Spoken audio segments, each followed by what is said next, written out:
Hello दोस्तों, मैं लवलेश श्रीवास फिर से आपका एक बार स्वागत करता हूं। दोस्तों आज हम देखने वाले हैं एडीआई के लिए कुछ इम्पॉर्टेंट क्वेश्चन, ठीक है, जो आपके एग्ज़ाम के लिए बहुत ही इम्पॉर्टेंट रहेगा देखना। तो देखिएगा, पहला सवाल आज का हमारा, 7 को 7 से 107 बार गुणा किया जाता है तो गुणनफल में इकाई के स्थान पर आने वाला अंक क्या होगा, आपसे पूछा गया है ना। 7 को कितने बार, 7 से कितने बार गुणा करना है, 107 बार। इसका कहने का मतलब ये है कि मैं ये कहना चाहता हूँ कि भाई जो 7 है ना, इसका इस प्रकार से 7 से गुणा करते रहना है और टोटल कितने बार गुणा करना है। तो हम कहेंगे भाई ये जो सिलसिला है ना गुणा का, ये कंटिन्यू कहाँ तक करेंगे, हम 107 बार करेंगे। कितने बार कर लेंगे, 107 बार। तो इकाई के स्थान पर कौन सा अंक आने वाला है, ये हमको क्या करना है, देखना है। अब सिंपली तौर पर आप देखोगे कि भाई 107 है, इसको मैं ये इस प्रकार से नहीं लिख सकता क्या कि भाई मैं डायरेक्ट इसको ऐसा लिख सकता हूँ क्या कि 7 की पावर कितना भाई 107 लिख सकते हैं ना भाई, है ना। 7 गुणा 107 तक के जितने भी आपके पास गुणा हुए हैं, इसको हम डायरेक्ट क्या लिख सकते हैं, 7 की पावर 107 लिख सकते हैं। अब क्या करते हैं, 7 की जो साइक्लिसिटी है, मैं आप बताया था कि भाई 4 अंक आपके पास 2 हो गया, 3 हो गया, आपके पास 7 हो गया और 8 हो गया। ये जो 4 अंक होते हैं ना, इनकी जो साइक्लिसिटी होती है 4 की होती है। मतलब हर चौथे राउंड के बाद अपने आप को क्या करता है, पुनः रिपीट करने की कोशिश करता है। और जब इनकी साइक्लिसिटी 4 की होती है तो हम इसके घात को 4 से भाग देते हैं और घात में केवल लास्ट के 2 अंकों को ही 4 से भाग देना है। तो यदि हम भाग देंगे 07 को 4 से तो कितना बचेगा भाई शेष। तो मैंने कहा 7 को यदि आप 4 से भाग दोगे तो 3 शेष बचेगा। इसका मतलब मैं इसको डायरेक्ट ये लिख सकता हूँ क्या कि 7 की पावर कितना शेष बचा।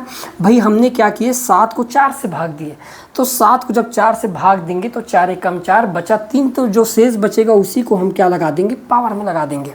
अब इसको मैं ऐसा नहीं लिख सकता 7 की पावर 3 को कि भाई 7 गुणा 7, ठीक है। तो आप देख पाओगे साथ ही साथ 49 और 49 का गुणा हम फिर से 7 के साथ कर देंगे तो 7 9 कितना हो जाएगा 63, और 63 की डायरेक्ट हमको लिखना क्या है, केवल 3 को, क्योंकि हमको इकाई अंक पूछा जा रहा है। तो आपका राइट आंसर क्या होना चाहिए दोस्तों, इनमें से कोई नहीं, डी आपका क्या हो जाएगा, यहाँ पर करेक्ट आंसर हो जाएगा। क्योंकि इकाई के स्थान पर कौन सा अंक देखने को मिलेगा, तो हमने कहे भाई 3 देखने को मिलेगा। एक बार और ध्यान समझना है, मैंने क्या कहा यहाँ पर कि भाई यहाँ पर 7 का गुणा हम कितने बार किए, 107। मतलब डायरेक्ट क्या लिख सकता हूँ, 107 की पावर 107 लिखते हैं। हमको पता है 2 3 7 8 की जो साइक्लिसिटी है ये 4 की होती है। इसका मतलब इसके लास्ट के केवल 2 अंक को 4 से हम क्या करते हैं, भाग देते हैं। 0 से 1 को दिए हम 4 से भाग देंगे तो एक बार जाएगा और बचेगा 3। जो भी बचेगा उसी को 7 का क्या चढ़ा देना है, घात चढ़ा देना है। तो भाई 7 के ऊपर मैं 3 का घात चढ़ा दिया। इसका मतलब 7 को कितने बार गुणा करना पड़ेगा, 3 बार। हम इन दोनों को गुणा करेंगे तो साथ ही साथ 49 की 9, और फिर हम 7 का गुणा इस 9 के साथ कर देंगे तो 9 7 63 की इकाई के अंक पर क्या मिलेगा, 3। तो इकाई के अंक क्या होना चाहिए दोस्तों, यहाँ पर 3 होना चाहिए और यही क्या होगा, हमारा राइट आंसर होगा। क्लियर है। देखिएगा अगला सवाल। अब ये एक क्वेश्चन है कि 2 - 2 + 2 - 2 प्लस इस प्रकार से 2000 टोटल 17 पद हैं और इन सभी पदों को इस प्रकार से सीरीज के अकॉर्डिंग यदि हम जोड़ेंगे तो क्या रिजल्ट आना चाहिए, यही आपसे पूछा गया। तो ध्यान समझना दोस्तों, यहाँ पर मैंने इन 2 पदों को जोड़कर देखा 2 और 2 और यहाँ तक है ना। हम क्या करते हैं, पॉजिटिव है ये, इन दोनों को जोड़े 0 हो गया। देखो इन दोनों को जोड़कर देखें, 2 में -2 तो कितना हो गया 0। ये फिर 2 और 2 कितना हो गया आपके पास, फिर से 0। इसका मतलब मैं ये देख लिया कि जो भी 2 के मल्टीपल में आएगा वो सब के सब 0 होते जाएगा। तो यहाँ पर हमारे पास टोटल पद कितने हैं, 2017। देखो ये 2 क्या होता है, सम संख्या है ना भाई। तो मैंने कहा 2016 तक के जो भी अंक होंगे, क्योंकि 2016 क्या है, एक प्रकार की सम संख्या है, तो 2016 तक के अंकों का जो रिजल्ट आएगा क्या आ जाएगा भाई, 0 आ जाएगा। हमारे पास 2017 का केवल एक ही अंक बचा है और 2017 में क्या होगा, यहाँ तक की बात कर रहे हैं ना भाई हम। इस प्रकार से यह समझना है तो ऐसे हम देख सकते हैं, ध्यान समझना। मैंने कहा 2 फिर -2 फिर +2 फिर -2 और इस प्रकार से एक पड़ेगा आपके पास 2016 पद और एक पड़ेगा आपके पास 2000, है ना। यहाँ पर क्या होगा, क्योंकि शुरू कहाँ से हुआ, पॉजिटिव से हुआ है, तो ये हो गया। तो फिर यहाँ पर पॉजिटिव लग जाएगा और फिर हम क्या कर देंगे, फिर यहाँ पर लिख देंगे भाई 2017 लिख दें। ध्यान समझना, इस प्रकार से लिख सकता हूँ सवाल को। अब हमने देखे कि इन दोनों पदों का योग कितना हो गया, 0। तो इन दोनों पदों का भी 0 होगा। मतलब ये आपके पास 2 स्थान, ये 4 स्थान, तो भाई 2016 भी सम स्थान है, ये सब के सम। तो यहाँ तक कि टोटल जो रिजल्ट आएगा ये हमारे पास कितना मिलेगा दोस्तों, 0 मिल जाएगा। अब आपके पास चालू कहाँ से हुआ, 2 से हुआ, तो 2017 का मान क्या हो जाएगा, 2, और केवल यही बचेगा। तो आपका राइट आंसर क्या हो जाएगा, मैंने कहा ऑप्शन नंबर बी जो होगा दोस्तों, यहाँ पर आपका क्या हो जाएगा, करेक्ट आंसर हो जाएगा। आए समझ में। देखिएगा अगला सवाल, ये रहा आपके पास नेक्स्ट क्वेश्चन। फटाफट बनाओ यार, क्या होगा इस टाइप के सवाल का, फटाफट कमेंट करके बताओ कि बहुत सिंपल सवाल लेकर आए हूँ आज के क्लास में, ठीक है। देखो यहाँ पर दिया गया है, हमको ये दे रखा है कि भाई 27 की पावर कितना कर दिया गया है, m बराबर 81 की पावर किसके बराबर है, n, ठीक है। और हमको फाइंड आउट करके बताना है कि भाई m का स्क्वायर अनुपात nm है ना, mn का मान, इतने का मान क्या करना है, ज्ञात करना है। अब हम क्या करेंगे, इनके बेस को एक समान बना लेते हैं, ठीक है। क्या मैं 27 को ऐसे लिख सकता हूँ, क्या 3 का क्यूब होता है, ठीक है, m लिख सकते हैं बराबर 81 को तोड़ेंगे तो 3 की पावर 4 और गुणा n करेंगे तो कितना हो जाएगा, इतना हो जाएगा। आधार टू आधार क्या हो गया, कैंसिल हो गया। तो हम लिख सकते हैं कि भाई 3m की वैल्यू किसके बराबर है दोस्तों, मैंने कहा 4n के बराबर है। क्लियर है। इसका मतलब यदि मैं n को इस साइड ले आऊँ तो आप कहोगे m/n हो जाएगा, बराबर 4 है, ये गुणा में पक्षांतर करने पर किस में चले गया, भाग में। मतलब m का मान हमको 4 मिल गया और n का मान कितना मिल गया, यहाँ पर 3 मिल गया।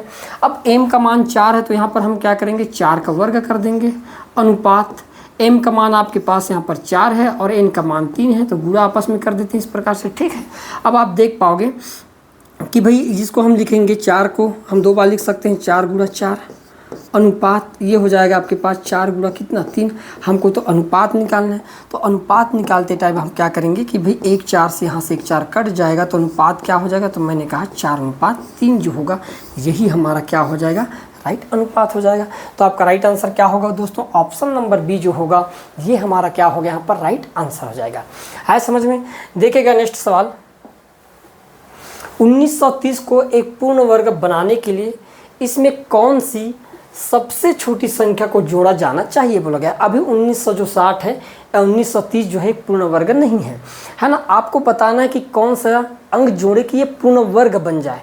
अब दोस्तों जब इस प्रकार के सवाल आए तो आप डायरेक्ट तो अनुमान नहीं लगा सकते कि भाई 1930 किसके वर्ग के आसपास है ना। ऐसा अनुमान लगाने में मुश्किल होता है। कई बार क्या होता हो सकता है यहाँ पर जो डिजिट है ये बड़ा हो जाए, कुछ बड़ा अंक आ जाए, तब तो और बिल्कुल आप नहीं लगाओगे। तो आपके जो निकालने का सही तरीका क्या होना चाहिए, भागफल विधि द्वारा, है ना, भाग विधि द्वारा। हमने लिख दिया 1930। अब यहाँ पर हम पेयर बना लेते हैं, एक जोड़ी और ये 2 जोड़ी। क्लियर है। सबसे पहले हम पहले जोड़ी को देखेंगे 19 से छोटा कोई वर्ग संख्या उसके करीब कहो, बड़ा नहीं ले सकते, तो मैंने कहा भाई 4 होता है, 4 का, है ना। तो 4 और 4 से हम क्या कर देंगे, गुणा कर देंगे। तो बताओ 4 का 4 से गुणा कर देंगे तो कितना हो जाएगा, 16। इसी 4 को हम क्या कर देंगे, एक बार जोड़ देना है, ठीक है। तो 4 और 4 कितना हो जाएगा, मैंने कहा 8। 19 में यदि 16 घटेगा तो बचेगा कितना दोस्तों, 3। अब हम क्या करेंगे, इस 30 को नीचे उतार देंगे तो कितना हो जाएगा, 330 हो गया। क्लियर है। अब हम क्या करेंगे, यहाँ पर कोई एक ऐसा अंक रखेंगे और उसी अंक से गुणा करेंगे कि 330 के करीब हो। अब यहाँ पर सवाल उठता है कि ज़्यादा होना चाहिए या कम होना चाहिए। तो याद रखना, चूंकि ये तो पूर्ण वर्ग से कम है, कुछ अंक की कमी है, इसलिए हम ज़्यादा तक पहाड़ा पढ़ेंगे। तो ऐसे अंक रखना है और उसी अंक से गुणा भी करना है आपको, है ना, ताकि आप 330 के करीब पहुँच जाओ, ठीक है। तो देखो कौन सा अंक रखोगे, हम यहाँ पर रख दें 4, रख दें क्या, 4 रख देते हैं। ध्यान समझना, मैं 4 रख रहा हूँ यहाँ पर 4, और इसी 4 को यहाँ पर भी ऐड कर देना, गुणा कर देना। तो बताओ 4 चौक 16 कितना हो गया, 6, 8 चौक 32 और ये 4 चौक 16 था और 1 33 हो जाएगा, तो कितना हो गया, 336। ज़्यादा तक पढ़ना है हमको पहाड़ा, 330 से कब तक पढ़ेंगे नहीं। अब बताओ 330 और 336 में डिफरेंट कितने का है, 6 का। मतलब 6 और होता तो ये पूरा की पूरा डाटा क्या होता, कट जाता। कहने का मतलब 1930 को में यदि हम 6 ऐड कर देते हैं तो ये हो जाएगा 1936 और ये एक पूर्ण वर्ग हो जाएगा, ठीक है। क्या हो जाएगा, पूर्ण वर्ग हो जाएगा। और किसका पूर्ण वर्ग होगा भाई, तो हम कहेंगे 44 का वर्ग होगा। तो आपका राइट आंसर क्या हो जाएगा, ऑप्शन नंबर जो सी होगा दोस्तों 6, ये आपका क्या हो जाएगा, यहाँ पर करेक्ट आंसर हो जाएगा। क्लियर है। देखिएगा अगला सवाल, 2 अंकों वाली एक संख्या का उसके अंकों के योग से अनुपात 4:1 है, ठीक है। यदि दहाई का अंक इकाई के अंक से 3 कम है, बोला गया है ना, यदि दहाई का जो अंक है इकाई के अंक से 3 कम है बोला गया है, तो तो इसके अंकों का गुणनफल क्या होगा। अब आप क्या करना है, यहाँ पर ऑप्शन देखकर तो ऐसा अनुमान लगा नहीं सकते दोस्तों। जब भी इस प्रकार के सवाल आए तो सवाल पढ़ते ही आपको समझना है कि वो बोलना क्या चाह रहा है। जैसा जैसा बोले आपको सेम वही पैटर्न अपनाना है, कुछ भी अलग करने की ज़रूरत नहीं है। हम क्या करते हैं, एक्स्ट्रा एफर्ट लगाते हैं, ज़्यादा फार्मूला लगाने की कोशिश करते हैं, तब तो जाकर हमसे सवाल नहीं बनता। यदि हम सिंपली सोचना चालू कर दें तो भाई सवाल बनेगा, काहे नहीं बनेगा। देखना सवाल मैं क्या चाहता हूँ, यहाँ पर बोला गया कि 2 अंकों वाली एक संख्या और उसके अंकों के योग से अनुपात, एक तो संख्या हो गया और उन दोनों अंकों को जोड़ने से अनुपात कितने का होना चाहिए, 4:1 का होना चाहिए बोल दिया गया है। ठीक है, यदि जो दहाई का अंक है ना, इकाई के अंक से 3 कम है बोला गया, तो आप ऐसे पेयर ही उठा लो जिसमें 3 कम हो। अब मुझे पता है ये अंक, ध्यान समझना, और उसका योग, अनुपात अंकों का योग, ध्यान समझना, अंकों का योग, और इनके बीच अनुपात कितने का है, तो हमको पता है कि भाई 4:1 का है। क्लियर है। अब हम पेयर फाइंड आउट करते हैं कौन कौन से हैं। भाई दहाई का अंक 3 कम है बोला गया, तो 3 कम वाले ले लेते हैं। एक ले लेते हैं हम 6, 9 है 3 कम। इकाई के अंक से दहाई का अंक 3 कम, दोनों को जोड़ने पर कितना होगा, तो आप कहोगे 6 और 9 होता है 15।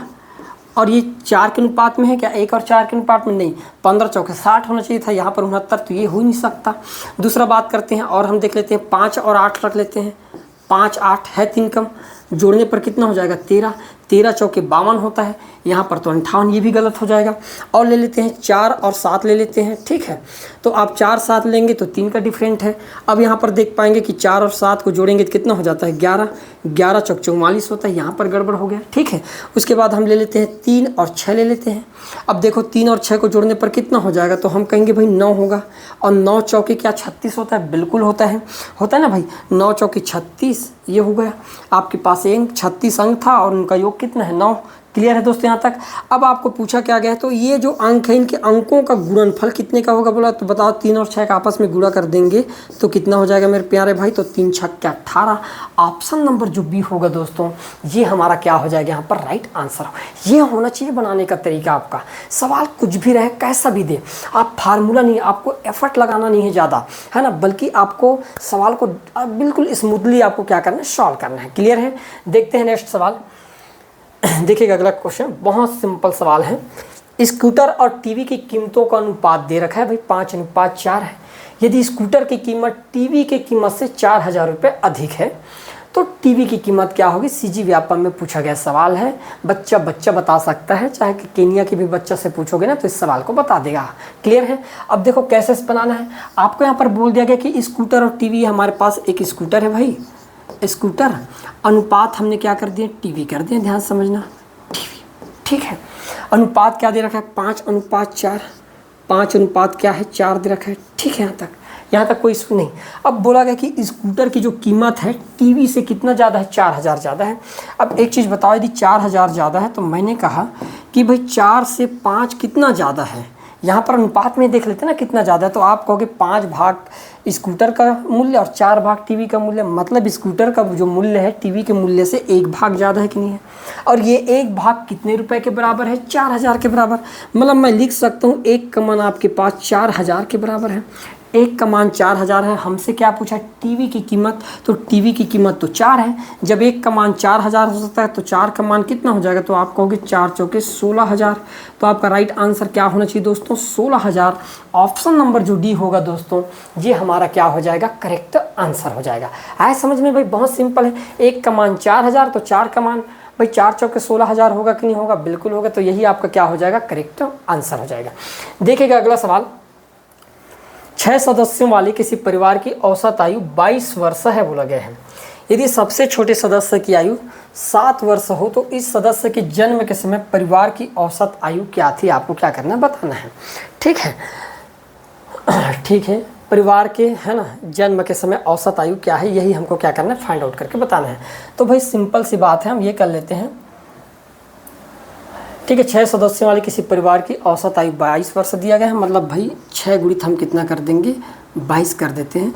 कि कुल योग कितना होगा, तो हम कहेंगे 6 दूनी 18 की 8, हाथ के 1, 6 दूनी 12, 6 दूनी 12 है क्या, 6 दूनी 12 की 2, हाथ के 1। ठीक है, फिर 6 दूनी 12 और 1 13। ठीक है, ये 6 परिवारों की या 6 सदस्यों की आयु का योग है कितना, 132 साल। ठीक है, 132 साल।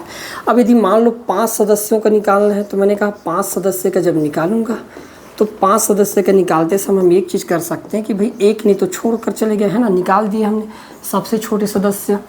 तो भाई यदि ये 7 साल का था तो अब घटा देंगे तो कितना बच जाएगा, 125 साल।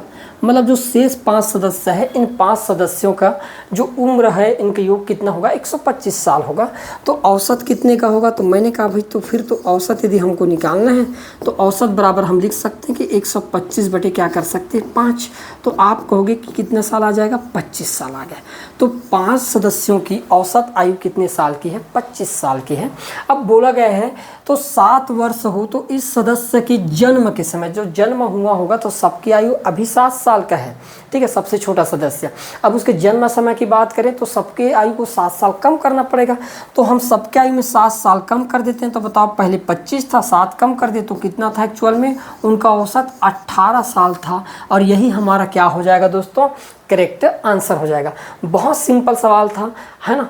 हमने देखे भी कि क्या है, पहले तो पूरे सदस्यों का आयु का योग निकाल लिए कितना, 132 साल। अब जो सबसे छोटे सदस्य उसको निकाल दिए तो भाई 5 सदस्य का आयु हमको मिला कितना, 125। अब इन 5 सदस्यों का हमको क्या निकालना था, औसत निकालना था। तो हमने 5 से भाग दिए तो कितना साल आया, 25 साल। अब जो सबसे छोटा जो सदस्य है वो 7 साल का है, तो उसके जन्म के समय, तो जन्म के समय यदि हमको जाना है तो भाई सबकी उम्र को 7 कम करना पड़ेगा। तो हमने क्या किया, 25 औसत में ही डायरेक्ट हमने क्या कर दिए, 7 को कम कर दिए, क्योंकि सबके तो करना ही था। तो यहीं पर हमने कर दिए तो कितना आ जाएगा, नया औसत 18 साल। तो जन्म के समय बाकी जो 5 सदस्य हैं उनका जो औसत आयु था कितने साल का था, 18 साल का।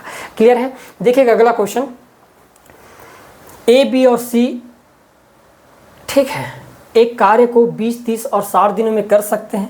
यदि प्रत्येक तीसरे दिन बी और सी द्वारा सहायता प्रदान की जाती है तो ए ने उस काम को कितने दिन में समाप्त किया। शायद इस सवाल को मैं, है ना, पिछले क्लास में बता चुका हूँ।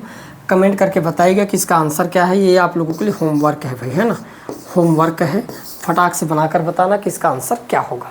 ठीक है, देख लो, इस सवाल को मैं पिछले बार भी कराया हूँ, है ना। ए, बी और सी एक कार्य को 20, 30 और 60 दिनों में कर सकते हैं। यदि प्रत्येक तीसरे दिन बी और सी द्वारा सहायता प्रदान की जाती है तो ए ने उस काम को कितने दिनों में किया होगा। एक बार और आप बनाकर देखना। ठीक है, नेक्स्ट क्वेश्चन देखिएगा, चीनी की कीमत में 20% की कमी हो जाने पर 600 रुपये में 5 किलो चीनी अतिरिक्त खरीदी जा सकती है। तदनुसार कीमत में कमी से पहले चीनी की कीमत प्रति किलो क्या थी। अब दोस्तों इस प्रकार के जब सवाल आपको देखने के लिए मिल जाए तो क्या करना है, एक चीज़ बताओ, ये जो खरीदार है ना, ये 600 रुपये में हर दिन सामान खरीदता है। आज 5 किलो एक्स्ट्रा क्यों मिल गया भाई उसको, तो 5 किलो एक्स्ट्रा इसलिए मिला है क्योंकि जो कीमत है ये सस्ता हुआ है, 20% कम हुआ है। कीमत कम होने के कारण उसको 600 रुपये में 5 किलो कम मिला। यदि कीमत कम नहीं होता तो उसको 5 किलो एक्स्ट्रा मिलता, क्या नहीं मिलता। तो हम एक चीज़ तो देख चुके हैं कि भाई मैं पहले भी बताया था कि जो कीमत होता है ना, ये कीमत जो है वस्तु के जस्ट क्या होता है, व्युत्क्रमानुपाती होता है।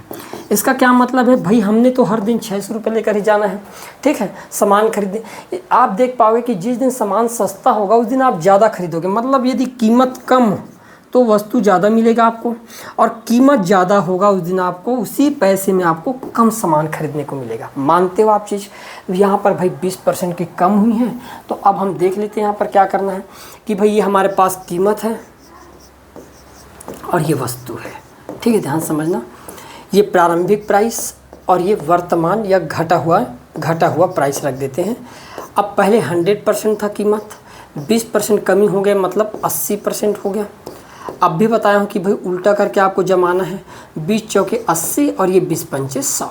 ठीक है, यहाँ तक आगे समझ में, है ना। कीमत के जस्ट उल्टा काट कर लिख दिया, 20 से काट दिया भाई, 20 पंचे 100 और 20 चौके 80। मतलब शुरू में जब कीमत कम नहीं हुआ था तो 600 रुपये में 4 भाग सामान खरीदता था। अब 600 रुपये में जब सस्ता हो गया तो 5 भाग खरीदने लगा। तो मैं कह सकता हूँ कि भाई अब कितना ज़्यादा खरीदने लगा सस्ता होने पर, तो 1 भाग, और 1 भाग की वैल्यू यहाँ पर कितने किलो एक्स्ट्रा चीनी खरीदा जा रहा है, तो मैंने कहा 5 किलो, मतलब 1 की वैल्यू 5 के बराबर है। क्लियर है। अब पूछा गया है कि कीमत में कमी से पहले, तो कीमत में कमी से पहले मतलब प्रारंभिक की बात कर रहे हैं भाई। 1 का मान 5 है तो 4 का मान कितना होगा, तो आप कहोगे 5 चौके 20 kg।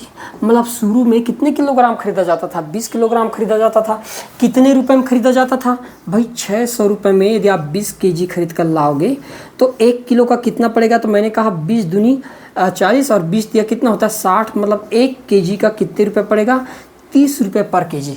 क्या लिख सकते हैं यहाँ पर हम, 30 रुपये पर kg था। यही इसका क्या होगा, प्रारंभिक मूल्य कितना, 30 रुपये पर kg। और यही होगा दोस्तों आपका करेक्ट आंसर। ऑप्शन नंबर जो डी होगा ये हमारा क्या हो जाएगा, यहाँ पर राइट आंसर हो जाएगा। आया समझ में। जबरन के आपको सवाल को इधर उधर नहीं करना, बल्कि बहुत कम समय में आप सवाल को क्या कर सकते हो, बना सकते हैं। क्लियर है। देखिएगा अगला सवाल, एक घड़ी को 820 रुपये में बेचने पर उतना ही लाभ होता है जितना कि 650 रुपये में बेचने पर हानि होती है। तो घड़ी का क्रय मूल्य आपको क्या करना है, ज्ञात करना है। भाई मैंने कहा एक बार और सवाल को देखो, ध्यान से पढ़ना, ठीक है। एक घड़ी को 820 रुपये में बेचने पर उतना ही लाभ होता है जितना कि 650 रुपये में बेचने पर हानि होती है। तो घड़ी का क्रय मूल्य क्या है दोस्तों, ध्यान समझना मेरी बात। मैंने ये कहा आपसे कि भाई मैंने यदि उसको 820 में बेचता हूँ तो मुझे लाभ होता है, और कितने का लाभ होता है, मैंने कहा x का, ठीक है। फिर यदि मैं उसको 650 में बेच देता हूँ तो आप कहोगे हानि हो जाता है कितने का, x का। अब एक चीज़ बताओ, यदि इन दोनों में डिफरेंट करूँ मैं, ध्यान समझना, दोनों प्राइस में 820 और 650 में, तो इधर से 50 इधर से 120 कितना हो जाएगा, 50 और 120 आप कहोगे 170 के बराबर, ठीक है। ठीक है ना भाई। यदि इन दोनों में अंतर किया जाए तो आप कहोगे एक पॉजिटिव और एक निगेटिव, तो ये दोनों आपस में क्या हो जाएगा, जुड़ जाएगा। मतलब मैं कह सकता हूँ कि भाई 2x की वैल्यू किसके बराबर है, 170 के बराबर है। तो x की वैल्यू किसके बराबर होगा, तो आप कहोगे भाई फिर तो x की वैल्यू 85 के बराबर होगा। मतलब मैं ये कह सकता हूँ कि ये मूल प्राइस से 85 ज़्यादा है और ये मूल प्राइस से 85 कम है। आए समझ में। यही तो होता है तरीका भाई बनाने का। अब आप चाहे कहीं से भी सवाल आपको यहाँ पर x कर दे, दोगुना कर दे, तिगुना कर दे, कुछ भी कर दे, ये तरीका अपनाना है। लोगों के बहकावे पर नहीं जाना है कुछ भी कि यहाँ पर दोनों को जोड़ दो, आधा कर दो, वो तो आ जाएगा, मुझे भी पता है, मैं भी कर सकता हूँ, है ना। मैं भी इन दोनों को जोड़ दूंगा, 820 और 650 को, और जोड़कर आपको 2 से भाग दे दूंगा, बीच वाला मिल जाएगा। लेकिन ये तभी बनेगा भाई जब इनमें इतना ही लाभ और उतना ही हानि हो। इसमें थोड़ा सा बदलाव कर दिया जाए ना तो सवाल नहीं बनेगा। लेकिन यदि ये पैटर्न अपनाते हो आप तो कोई सभी सवाल क्यों ना हो, आपसे सवाल बनेगा जरूर। क्लियर है दोस्तों।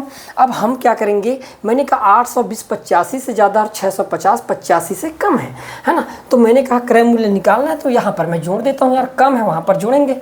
तो आप देख पाओगे 650 में यदि मैं 85 ऐड कर देता हूँ तो आप कहोगे 5 और 0 कितना होगा, 5, 8 5 13 के 3 और 1 7, कितना हो जाएगा, 735 हो जाएगा। यदि मैं 820 से निकालना चाहूँ तो भी निकलेगा। यहाँ पर मैं 85 को क्या कर देता हूँ, घटा देता हूँ भाई। तो आप देख पाओगे कि 820 में से यदि मैं 85 को घटा देता हूँ तो बताओ 10 में 5 जाएगा तो बचेगा 5, 11 में 8 जाएगा तो बचेगा 3 और 7 का ये। तो दोनों केस से आपका आंसर कितना आएगा, 735, और यही होगा दोस्तों हमारा राइट आंसर। क्लियर है। इस प्रकार से आपको सवालों को बनाना है। देखिएगा अगला सवाल, एक बेईमान विक्रेता उसकी वस्तु को क्रय मूल्य पर बेचने की वकालत करता है, ठीक है, परंतु 1 किलो की जगह 960 ग्राम का बाट रखता है, उसका लाभ प्रतिशत क्या होगा। यहाँ पर आपको क्या करना है, लाभ परसेंट निकाल के बताना है कि भाई कितने % का लाभ होगा, है ना। बहुत सरल सवाल है, इस टाइप से सवाल बनने चाहिए आपसे, इतना इजी है सवाल। मैंने कहा एक बेईमान विक्रेता उसकी वस्तु को क्रय मूल्य पर बेचने की बात करता है। जब भी करता है कहता है कि मैं क्रय मूल्य पर ही बेच रहा हूँ, लेकिन वही है कि गलत वाले बाट का प्रयोग करता है। 960 ग्राम तौलता है, 1 किलोग्राम में कितने ग्राम होते हैं, 1000 ग्राम तौलना चाहिए, लेकिन इसने तो 960 ग्राम तौल लेता है। तो उसका लाभ प्रतिशत क्या हो गया, हमसे पूछा गया। दोस्तों जब भी इस प्रकार के सवाल आए आपको क्या करना है, ध्यान से देखना। 1 kg में आपको पता है कि भाई 1000 ग्राम होता है, मानते हो आप इस चीज़ को। ये बंदा क्या करता है कि 960 ग्राम के बाट का प्रयोग करता है, ठीक है, करता है भाई। 1000 में 960 ग्राम का तौलता है, तो पर केजी इसको लाभ कितने का होता है। तो भाई 1000 की जगह 960 दिया तो यहाँ से उसको 40 ग्राम का तो फ़ायदा ही होगा। मानते हो आप इस चीज़ को, है ना भाई। 40 ग्राम का फ़ायदा होता है। कब, 1000 तौलना था लेकिन तौला तो 960 ना। तो यही तो उसका क्रय मूल्य, क्योंकि क्रय मूल्य में बेचने की दावा करता है ना वो, तो हम क्या कर देंगे, बटे कर देंगे। % निकालना था तो 40 बटे 960, ठीक है। अब परसेंट निकालने के लिए 100 का हम क्या कर देंगे भाई, गुणा कर देंगे। देखो ध्यान से, अब ये 0 से 0 कैंसिल हो जाएगा, 4 से काटेंगे, 4 दूनी 8 और 4 चौक 16 और कट जाएगा क्या, 4 से 25 बार में और ये 4 से कट जाएगा 6 बार में। तो कितना आ जाएगा आपके पास 25/6%। यही हमारा क्या हो जाएगा, राइट आंसर हो जाएगा। ऑप्शन नंबर जो ए होगा दोस्तों, ये हमारा क्या होगा, करेक्ट आंसर होगा। है समझ में? इस प्रकार से आपको सवालों को बनाना है यार। देखिएगा अगला सवाल, 36 किलोमीटर प्रति घंटा की गति से चल रही एक ट्रेन एक खंबे को 25 सेकंड में पार करती है। 150 मीटर लंबे पुल को पार करने में उसे कितना समय लगेगा, ये आपसे पूछा गया है। भाई सिंपल सी बात है, 36 किलोमीटर प्रति घंटे की गति से चल रही एक ट्रेन एक खंबे को कितने समय में, 25 सेकंड में पार करती है। तो 150 मीटर लंबे पुल को पार करने में उसे कितना समय लगेगा, ये आपको क्या करना है, बताना है भाई।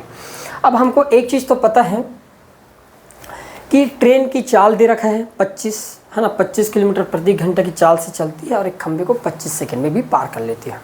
फिर बोला गया है कि भाई अब 150 मीटर लंबे पुल को पार करने में, तो भाई मैंने कहा कि ट्रेन खुद की लंबाई को पार करने में कितना समय लगा दिया, तो आप कहोगे 25 सेकंड। अब मुझे ट्रेन की लंबाई से कोई वास्ता है क्या, बिल्कुल नहीं है, कोई वास्ता नहीं है। मैं चाहता हूं कि भाई 36 किलोमीटर प्रति आवर को मैं मीटर प्रति सेकंड में बदल लूँ, ताकि ये मीटर में है तो आंसर मेरा सेकंड में आ जाए। ध्यान समझना, अब 36 किलोमीटर को मीटर में बदलने के लिए हम गुणा कर देते हैं किससे, 5/18 से। आप कहोगे 18 कम 18, 18 दूनी 36, ये हो जाएगा 5 दूनी 10 मीटर पर सेकेंड। ठीक है दोस्तों, यही होगा। अब आपको पता है ट्रेन खुद की लंबाई को पार करने में 25 सेकंड तो लगाएगा ही, हमको तो मात्र 150 मीटर लंबे पुल को पार करने में कितना समय लगेगा, ये बस निकालना है। तो भाई टाइम यदि निकालेंगे पुल को पार करने में कितना समय, तो आप कहोगे 150 मीटर लंबी पुल है और 10 मीटर पर सेकंड के हिसाब से यदि पार किया जाए तो 15 सेकंड का समय तो लग ही जाएगा। कितना लग गया, 15 सेकंड का। ठीक है। अब मैंने कहा ट्रेन खुद की लंबाई को पार करने में कितना समय प्लस पुल की लंबाई को पार करने में, यही तो होगा कुल समय। ठीक है, तो ट्रेन खुद की लंबाई को पार करने में भाई 25 सेकंड का समय और ट्रेन की लंबाई को पार करने में 15 सेकंड, तो ओवरऑल कितना सेकंड का समय लग जाएगा, मैंने कहा भाई 40 सेकंड का समय लगेगा। और यही मेरा क्या हो जाएगा दोस्तों, राइट आंसर हो जाएगा ऑप्शन नंबर डी। इससे बेस्ट तरीका आपको पूरे ब्रह्मांड में नहीं मिलेगा, इतना सरल तरीका है ये। क्लियर है?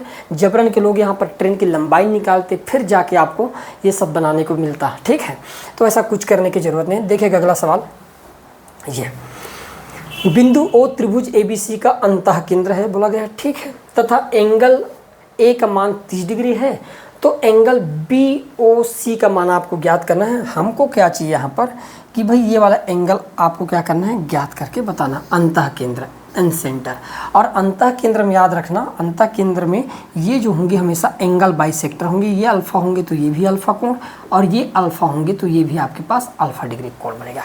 और यहाँ पर यदि कोण का मान निकालना है तो तरीका क्या होता है भाई, तो हमको पता है 90 डिग्री प्लस कोण ए का सिर्फ क्या करना रहता है, आधा करना रहता है।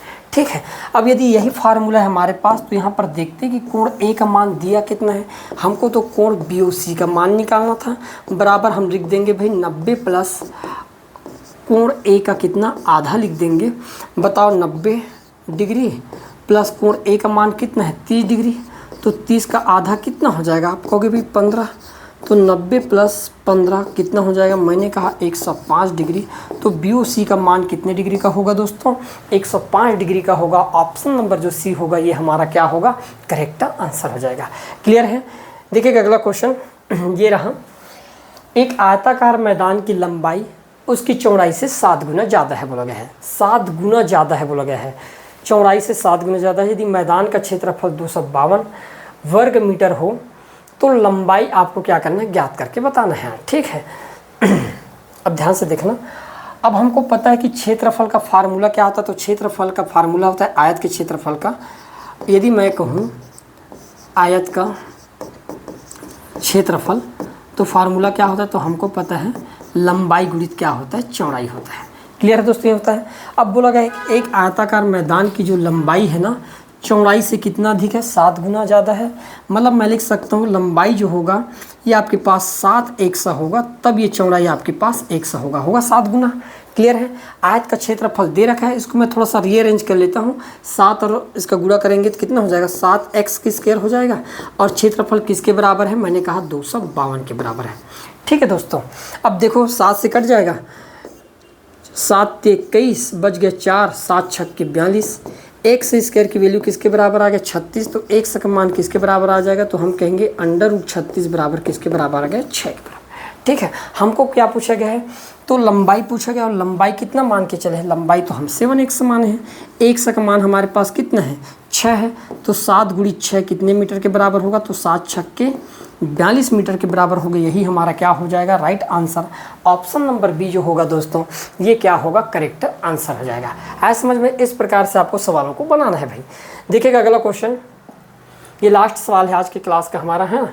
8 सेंटीमीटर × 6 सेंटीमीटर × 2 सेंटीमीटर विमाओं वाले एक बक्से में अधिकतम कितनी लंबाई की एक पेंसिल रखी जा सकती है। ये आपके पास घनाभाकार है, और घनाभाकार में सबसे लंबी यदि आपको पेंसिल रखना हो या कोई वस्तु माप की रखनी हो तो आपको विकर्णवत रखना पड़ेगा, है ना। ये कोनी से ये कोनी, इस प्रकार से विकर्णवत। और विकर्णवत का फार्मूला क्या होता है, यदि मैं कहूँ कि विकर्ण की लंबाई, तो विकर्ण की लंबाई बराबर हम लिख सकते हैं भाई, क्या लिख सकते हैं, तो L की स्क्वायर प्लस B की स्क्वायर प्लस H की स्क्वायर, है ना। आपके पास एक घनाभ होगा इस प्रकार से, इस प्रकार से। तो आप ये कोने से ये कोने के बीच आप क्या करोगे, इस प्रकार से रखोगे। ये इसकी लंबाई, इसकी चौड़ाई, और ये होगी उसकी ऊंचाई। ठीक है, अब हमारे पास ये दिया गया है, लंबाई कितना दिया है, 8। तो हम क्या करेंगे, √8 का वर्ग कर देते हैं, प्लस चौड़ाई कितना दिया गया है, 6। तो हम कर देते हैं 6 का वर्ग, प्लस ऊंचाई कितना दिया गया है, 2। तो हमने कर दिया 2 का वर्ग। क्लियर है। 8 का वर्ग कितना होता है दोस्तों, तो मैंने कहा 8 का वर्ग भाई 64 होता है। ठीक, प्लस 6 का वर्ग कितना होता है, 36। और 2 का वर्ग कितना होता है, तो 4 होता है। आगे देखेंगे 64, 36 और 4 का सम किसके बराबर होगा, तो मैंने कहा 104 के बराबर हो जाएगा। क्लियर है। अब 104 को और हम तोड़ सकते हैं क्या, बिल्कुल तोड़ सकते हैं, देखते हैं, है ना। क्या मैं 104 को ऐसे नहीं लिख सकता, 104 को हम ये रूप में लिख सकते हैं, ये 4 से तो कट रहा है, तो 4 × कितना लिख सकते हैं, 26, ऐसे लिख सकते हैं। ठीक है, यहाँ से 4 में से 4 का वर्ग बाहर निकल जाएगा, वर्गमूल 2, तो अंदर में क्या बच जाएगा, √26। √26 तो नहीं टूटेगा, तो उस विकर्ण की जो लंबाई होगी वो कितने की होगी दोस्तों, 2√26 सेंटीमीटर, यही उसके सबसे मैक्सिमम लंबाई होगी। क्लियर है। तो ये रहा आज का हमारा क्लास। ठीक है, बाकी हम नेक्स्ट क्लास में देखेंगे। धन्यवाद।